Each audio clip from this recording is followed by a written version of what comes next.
Alors, comme tu peux le voir, tu as aussi d'autres sortes de disques. Le CD en est un. Concernant les cercles, les cerceaux à l'école de la source que vous utilisez en sport, ce sont des cercles en fait, vides à l'intérieur, tu as juste le pourtour. Pour le petit atelier de géométrie, alors tu vas chercher dans ta maison quelque chose de rond, d'accord, pour pouvoir tracer. Alors moi j'ai pris un couvercle de peau de chicorée pour pouvoir tracer ton disque. Tu choisis le papier de ton choix. Là j'ai pris un papier coloré, mais tu verras par la suite que on pourra même prendre des revues, peu importe, pour faire l'atelier. Donc j'ai tracé le cercle. Tu le découpes soigneusement. Alors l'astuce, je vous l'ai déjà montré en art plastique. Lorsque tu veux bien découper un cercle, cette main actionne les ciseaux, tandis que l'autre tourne, comme si elle tournait un volant en fait. Ta main gauche, pour les droitiers, tourne le papier de façon à ce que tu puisses bien suivre la ligne du cercle. Prends le temps de faire ce travail de façon à ce que ce soit précis et soigné. Si tu n'y arrives pas la première fois, eh bien tu recommences, c'est pas grave. Hein. Ce qui compte, c'est la précision. Là également, tu dois travailler la précision. Nous sommes en géométrie et c'est très important. Donc ensuite, ton disque, tu vas le plier en deux. Tu marques bien le plié avec tes ongles, sinon tu utilises la règle. Tu ouvres ton disque et avec tes ciseaux, tu découpes sur la ligne pliée, en fait sur le pli du disque. Et tu obtiens 2 demi-disques que tu vas pouvoir coller sur ta feuille. Et écrire la légende, les demi-disques.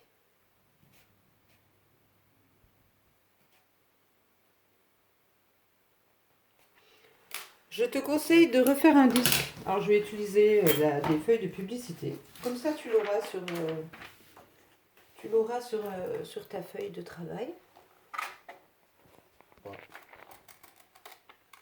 Voilà, donc tu retraces un disque. On va la coller sur la feuille. On va le coller, pardon, sur la feuille. Voilà. Tu écris la légende. Donc là, j'avais oublié de mettre des petites flèches. Voilà. Le disque. Donc n'hésite pas à utiliser du papier de toutes sortes. Hein.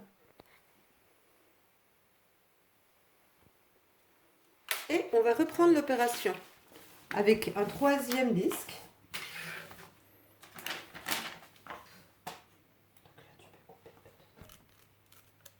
Donc tu fais un troisième disque, tu le replies en deux, pardon, et tu le plies une deuxième fois en deux. Sois très précis de façon à bien chevaucher les bords. Voilà, tu appuies, tu ouvres ton disque et tu découpes. Alors si jamais tu ne vois pas trop bien, par exemple, demande à tes parents de t'aider à retracer sur les lignes pour découper, que ce soit plus visible, par exemple, comme je fais là. Je repasse sur les plis pour que ce soit plus visible. Hop.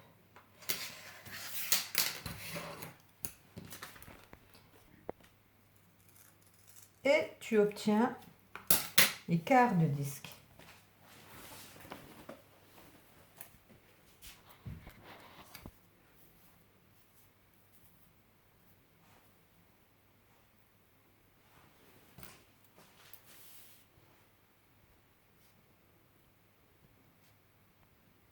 Les quarts de disque.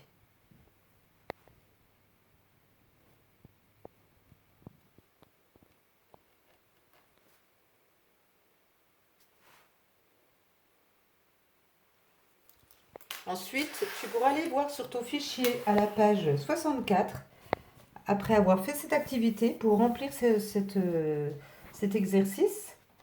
Tu peux ensuite faire en autonomie les exercices suivants. Et nous arrivons à la troisième petite leçon, la troisième séance, où, regarde, tu observes ton demi-disque. On voit la ligne courbe, la ligne droite. Nous avions fait au début de l'année les histoires de lignes courbes. Je ne sais pas si vous vous rappelez quand on avait fait dans la cour les jeux sur les courbes, les lignes droites. Donc on voit que le demi-disque a une ligne droite, une ligne courbe. Le quart de disque a deux lignes droites et une ligne courbe. Certaines figures, là on pourrait dire que c'est un peu comme la Lune, elle a deux lignes courbes. Tu peux suivre ensuite les exercices en prenant des nouvelles feuilles blanches, où tu pourras faire ces différents exercices. Alors c'est très rigolo, là il faut dessiner un insecte avec des lignes droites, un autre insecte avec des lignes droites et des lignes courbes que tu inventes, tu pourras lui donner un nom. Ici tu dois repasser sur les lignes droites en rouge, les lignes courbes en bleu. Et ici, avant tout, tu devras dessiner une figure avec deux lignes droites et trois lignes courbes. Une figure de ton choix. Voilà.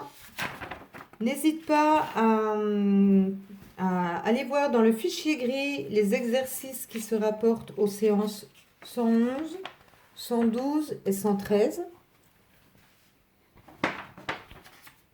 Et appelle-moi si besoin. Aussi, un détail, enfin pas un détail.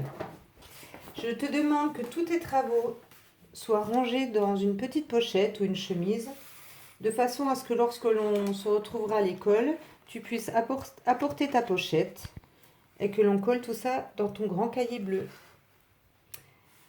Bon courage, bon travail!